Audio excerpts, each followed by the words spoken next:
In the name of Allah, the most gracious and the merciful, Your Excellency, distinguished guests, in the next about 10 minutes, I'll give a very short and a forceful glimpse of Pakistan's historic contributions to the peacekeeping operations all over the world. Excellency, I'll start with a statement of the Father of the Nation, which lays down the foundation of our peacekeeping operations, a very strong message that I would love to read out. Our foreign policy is one of friendliness and goodwill towards all the nations of the world. We believe in the principle of honesty and fair play in national and international dealings, and are prepared to make our utmost contribution to the promotion of peace and prosperity amongst the nations of the world. And the last sentence, the one I'm about to read, is really to be focused at. Pakistan will never be found lacking in extending its material and moral support to the oppressed and suppressed people of the world and in upholding the principle of the UN Charter. Based on this statement, Pakistan's principles which govern our deployment in peacekeeping operations are four cardinals, actually: professionalism, responsibility, impartiality, and respect for the host country. For Pakistan, the United Nations offers a unique forum to manifest our resolve for bringing peace and tranquility around the globe.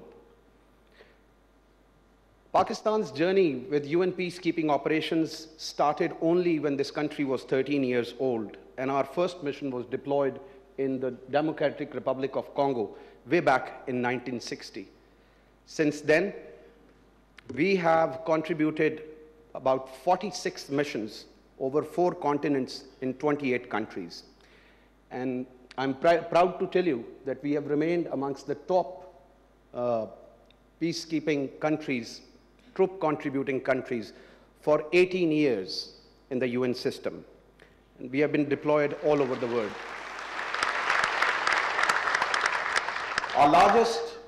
By far, our largest deployment has been in Congo, where we have so far contributed more than 73,000 troops. Right now, as we stand today, Your Excellency, out of the 14 active missions in the globe, we are deployed in 9 of them. We have more than 4,400 troops, ladies and men, contributed towards this. We are the 6th largest troop contributing country today, with our largest deployment in Democratic Republic of Congo, about 1,975 troops. And we continue to uphold our pledge to contribute as and when the United Nations calls. Prospectively speaking, and as we stand right now, our deployment of an aviation unit in Mali is underway, and in March, we will be deploying a military engineer task force also in our UN mission in South Sudan. A word about the selection of the peacekeepers, which we are very proud to uphold as the principle. I assure you, Your Excellency, ladies and gentlemen, that we select the best of the best. Pakistan Army is a battle-hardened army, and amongst those, the troops which participate in law enforcement operations are very carefully weaned and selected. Just like that, as we select our officers through a very competitive process, the senior officers which we deploy, Your Excellency, in United Nations headquarters are also done seeing their background experience and their competency as required by the United Nations. And the place we're standing today, NUST, particularly SIPS, is the place which gives us the foundation of training of all these ladies and gentlemen that serve under the blue flag. We follow, in order to convert a soldier into a highly trained and effective peacekeeper, Your Excellency, we undertake 4-tiered progressive training regime, where after the stringent selection criteria, the trainers in each body of troops are brought to SIPS here and undergo extensive courses, which is followed by their training in the contingents wherever they are in the field. And while they are being trained, the faculty of SIPS oversees them, evaluates them constantly. which is followed by a corrective training of 2 weeks. Last but not the least, when we deploy these contingents in the mission area, we again put them through mission-specific training as per the environment and requirement of each mission. And that is one of the reasons, Your Excellency, that Pakistani troops have always been, and I give you this pledge, shall remain in high demand in the UN system. Something which Director Nust also mentioned, and we are very proud to tell you this, that we have total commitment to gender mainstreaming. So far, we have contributed 400 female peacekeepers who have served under the blue flag. We are also one of the first countries to deploy exclusive female engagement team in Congo, and we are also very proudly contributing towards the United Nations Integrated Training Services team, wherein our ladies and our officers go over all across the globe in various peacekeeping training institutes and act as mentors and instructors in every part of the world. Restoration of rule of law, as we all know, is very important in the UN peacekeeping system. And I can very proudly say today, standing here, that we have contributed 45 formed police units in 5 United Nations missions. And a very challenging task. Most of the places, they are taking the places of the regular troops and maintaining stability in those troubled regions of the world. We also have the honor of one of our very brave police officers, Shehzadi Gulfam, has the honor of being bestowed upon the International Female Policekeeper Award of 2011.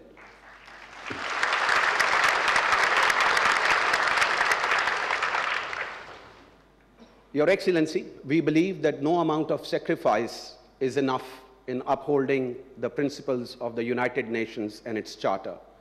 So in their duty of the global peacekeeping operations, we have 157 peacekeepers who gave the ultimate sacrifice, including 24 officers. And 96 of them were proud recipients of Dag Hammarskjöld Medal.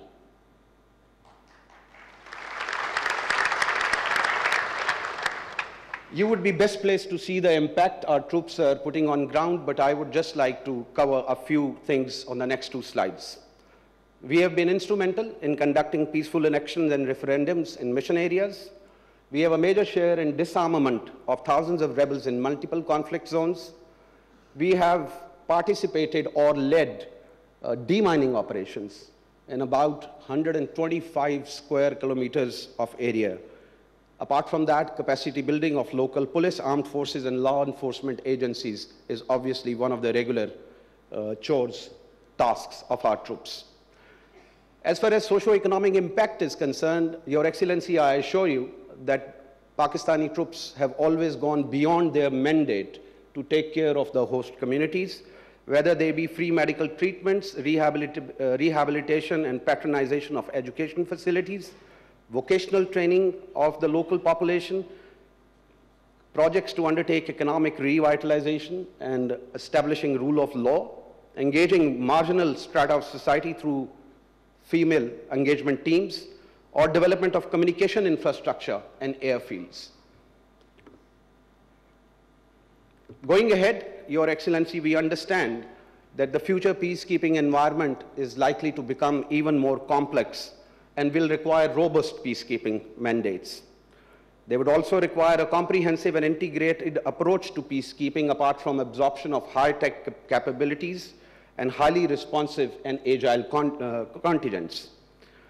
While all of this will be required, the peacekeeper herself or himself will have to be dynamic in thought and training with better public management skills.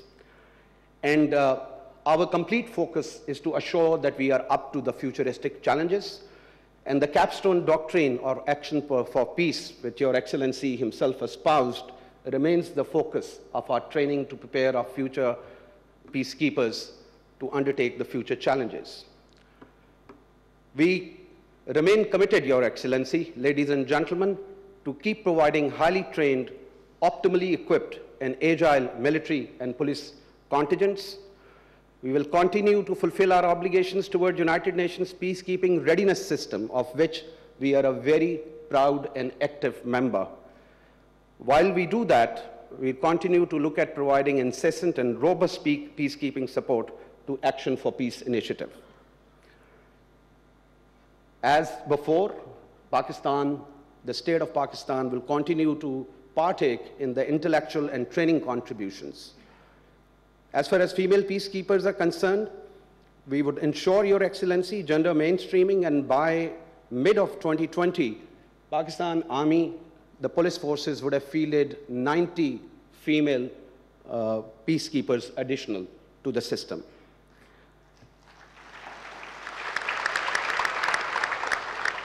And last but not the least, I, on behalf of Chief of Army Staff and Rector Nuss, would like to thank you for agreeing to break the ground of our brand new purpose-made facility of the Peacekeeping Training Institute, which will serve as a model peacekeeping training institute. And going ahead, Your Excellency, will definitely love to have your support to accredit it as a regional UN-accredited peacekeeping training institute. I thank you very much, Your Excellency.